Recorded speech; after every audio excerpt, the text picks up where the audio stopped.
Hello students. आज हम आपके लिए लाए हैं रियल नंबर का फंडामेंटल थ्योरेटिक। आज हम जो पढ़ेंगे students, fundamental theorem of arithmetic.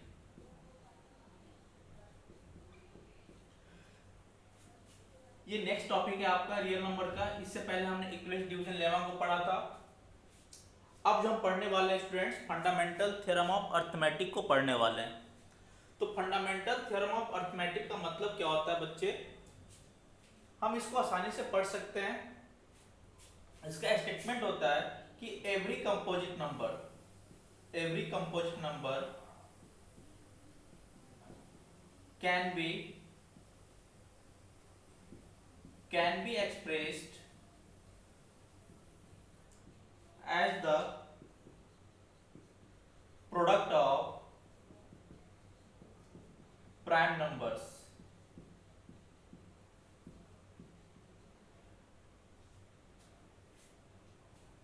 where the, ये इतना भी लिखेंगे, कोई दिक्कत नहीं है, हम इतना भी लिख सकते हैं। That is the fundamental theorem of arithmetic. यानी जितने भी कंपोजिट नंबर है, उस कंपोजिट नंबर को हम क्या कर सकते हैं, किसके प्रोडक्ट के रूप में लिख सकते हैं? प्राइम नंबर्स के प्रोडक्ट के रूप में लिख सकते हैं। अब यहाँ पे दो चीज आ गया, एवरी कंपोजिट नंबर, ये कंपोजिट नंबर और प्राइम नंबर। इस चीज को इस दोनों को हम आसानी से डिस्कस कर लेंगे। प्राइम नंबर क्या होता है, कंपोजिट नंबर क्या होता है। फॉर एग्जाम्पल, इसको हम और बाद में डिस्कस कर सकते हैं। But before discussing fundamental theorem of arithmetic, हम इस दो चीज को डिस्कस करेंगे। एक कंपोजिट नंबर को डिस्कस करेंगे और एक प्राइम नंबर को डिस्कस करेंगे।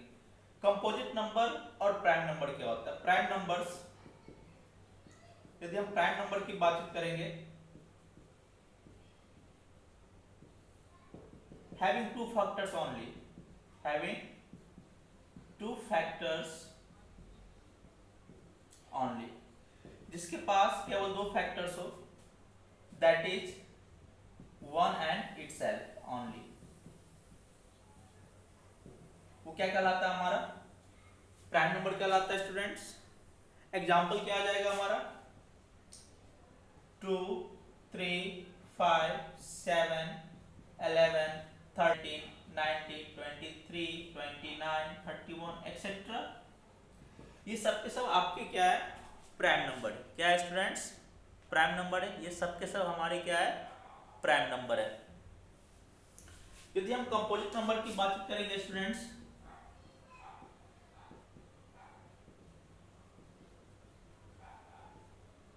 कंपोजिट नंबर कहने का मतलब है having more than two factors,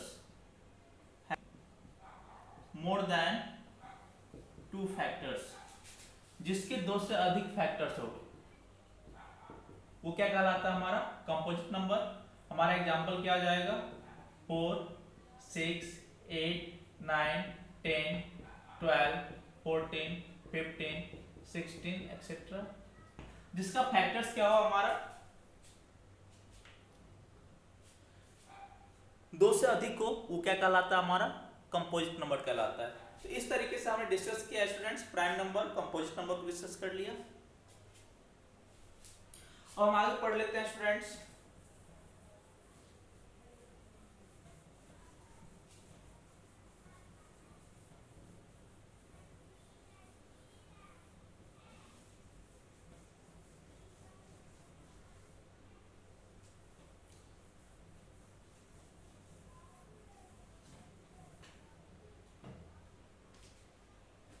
तो जितने भी कंपोजिट नंबर है, यहां पे हम उसको प्राइम नंबर के प्रोडक्ट के रूप में लिख सकते हैं।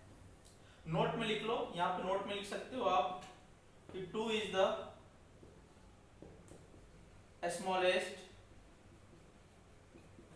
Even prime number. दो जो है हमारा स्मॉलेस्ट इवन प्राइम नंबर है। सेकेंड नोट आएगा आपका 4 is the smallest composite number.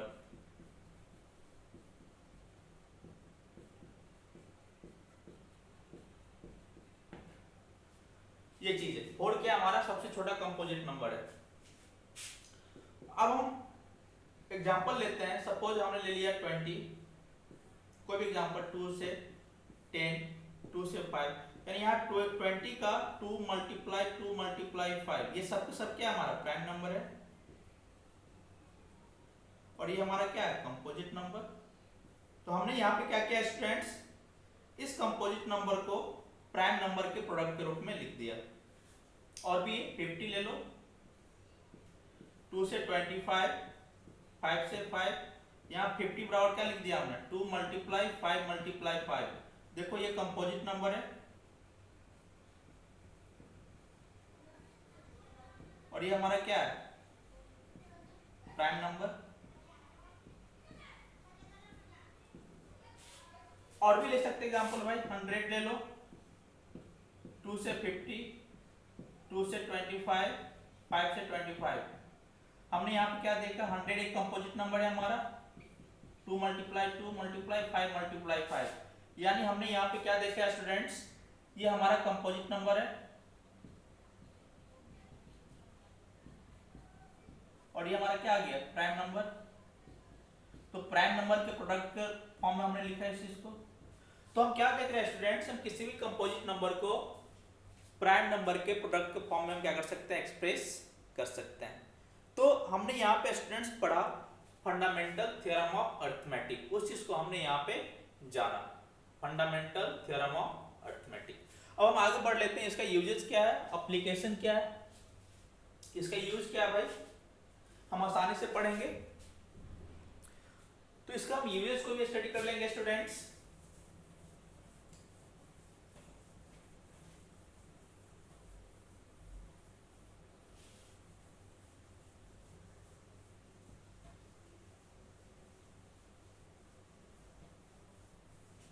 Uses हमारे क्या स्टूडेंट्स, पहला कि फंडामेंटल थ्योरम ऑफ अरिथमेटिक का इस्तेमाल किसके लिए करते हैं, एचसीएफ और एलसीएम निकालने के लिए। Uses fundamental theorem of arithmetic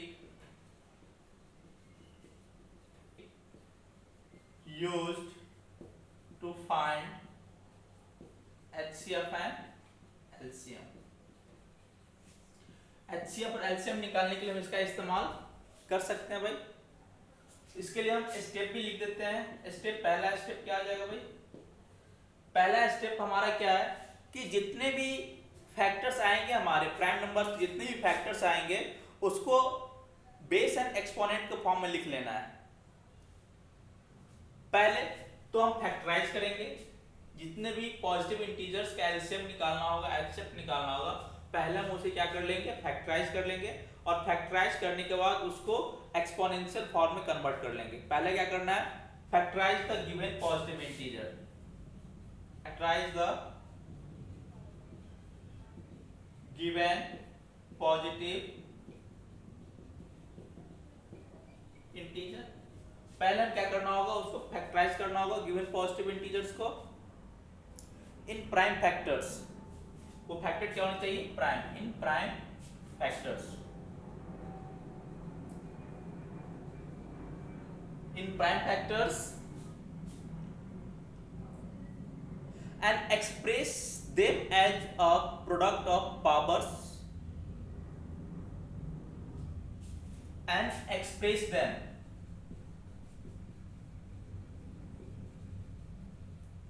as the product of powers of primes, power of primes है ना, इन असेंडिंग ऑर्डर। इसमें अरेंज करना हमें असेंडिंग ऑर्डर में अरेंज कर लेना है। दूसरा स्टेप क्या करना है भाई हमें,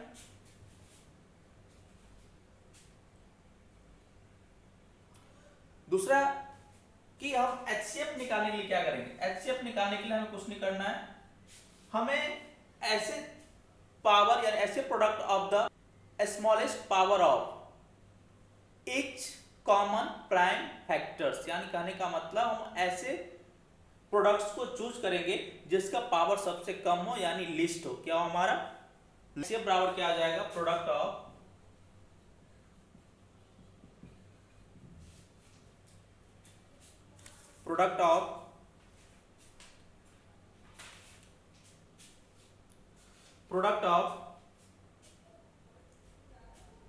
the smallest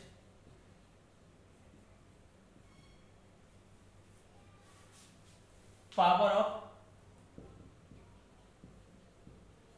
each common prime factors. ये याद रखना भाई, यहां पे HCF के लिए कॉमन का इस्तेमाल किया गया, कॉमन यानी product of the smallest power of each common prime factors, यानी जितने भी है उसमें ये कॉमन होनी चाहिए, सब में होनी चाहिए, सब में ये चीज सब में होनी चाहिए।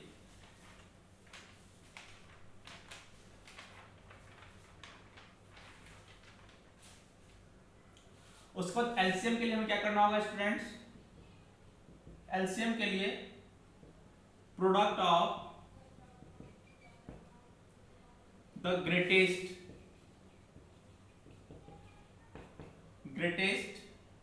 Power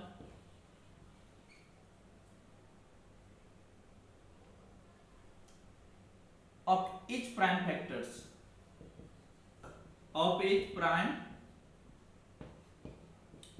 factors involved in the numbers।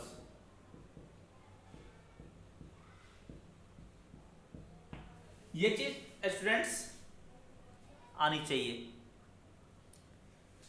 कि पहले क्या करना है, हमें फैक्टराइज करना, जो भी पॉजिटिव इंटीजर्स है उसको फैक्टराइज करना है, यानी प्राइम फैक्टर्स निकालना है उसका, फिर उसको मतलब बेस एंड पावर्स के फॉर्म में लिख लेना है।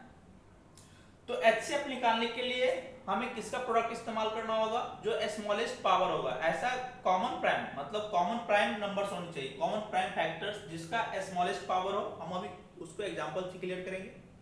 और एलसीएम क्या हो जाएगा हमारा, product of the greatest power of each prime factors involve in the, यानी उसमें सारा आ जाएगा, यानी ग्रेटेस्ट और जो रेस्ट भी बच रहा है उसको भी हम क्या करेंगे, कंसीडर करेंगे, जो कॉमन नहीं भी है उसको भी कंसीडर करेंगे।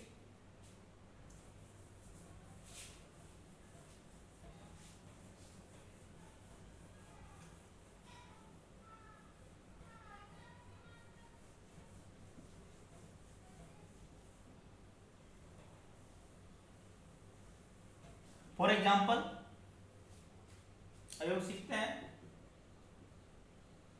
फॉर एग्जाम्पल क्या आ जाएगा हमारा, find the HCF and LCM of, पहला 40 एंड 100, दूसरा 96 एंड 404।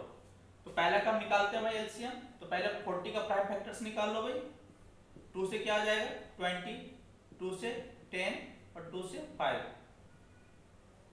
फिर यहाँ 100 का प्राइम फैक्टर्स निकाल लो भाई,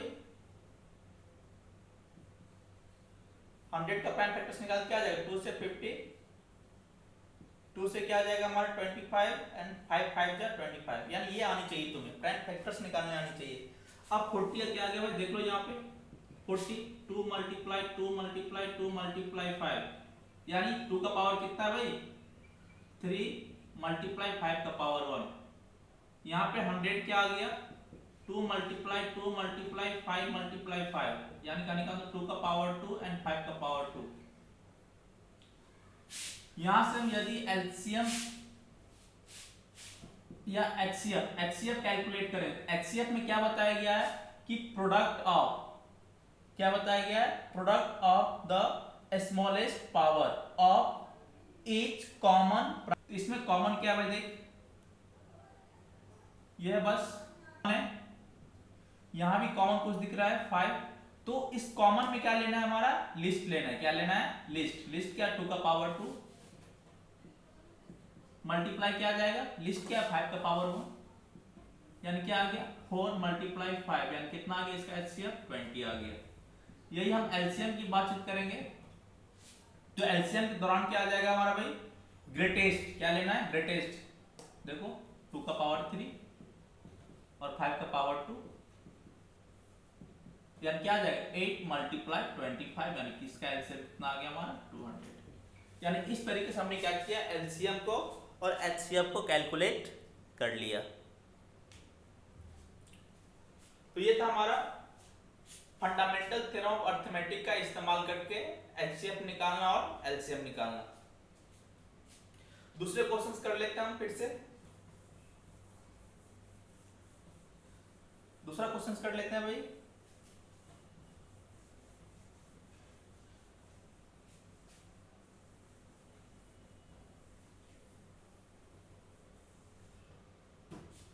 दूसरा क्या है हमारा, 96 का प्राइम नंबर निकाल भाई।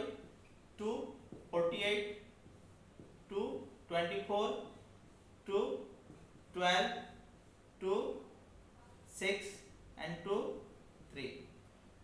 यहां से हमारे पास 96 का निकल गया।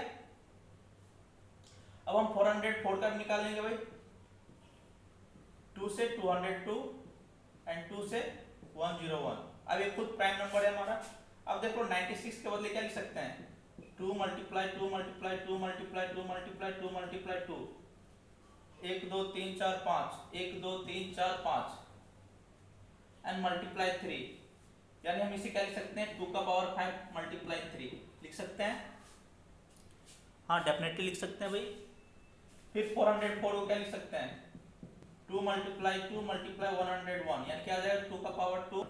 अब देखो एचसीएफ के लिए मैंने क्या बताया, एचसीएफ के लिए क्या करना है, हमें कॉमन होनी चाहिए। कॉमन देखो 2 और 2, और उसमें जो लोएस्ट होगा उसको ही चूज करेंगे।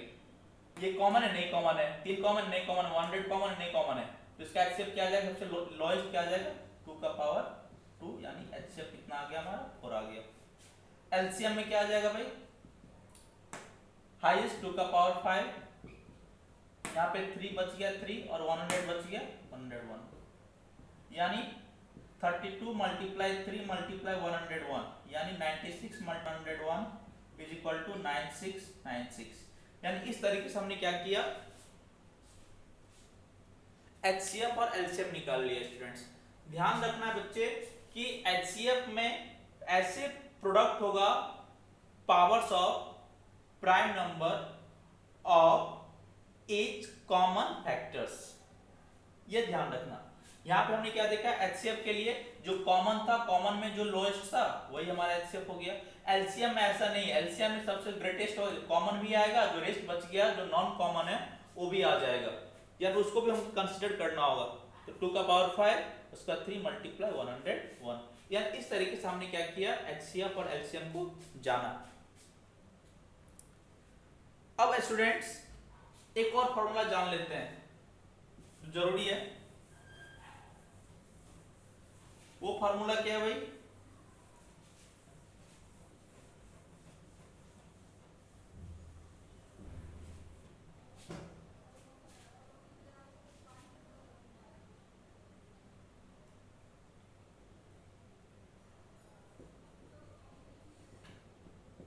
First number multiply second number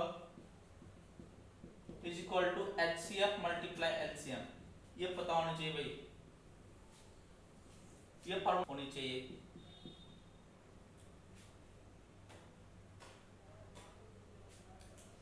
तो इस तरीके से स्टूडेंट्स हमने फंडामेंटल थ्योरम ऑफ अरिथमेटिक को पढ़ लिया, उस पे बेस्ड क्वेश्चंस, यानी कहने का मतलब उसका यूजेज भी जान लिया, हमें कैसे क्या करना है नहीं करना है। तो आपको ये वीडियो अच्छा लगे तो आप लाइक शेयर और कमेंट जरूर करें।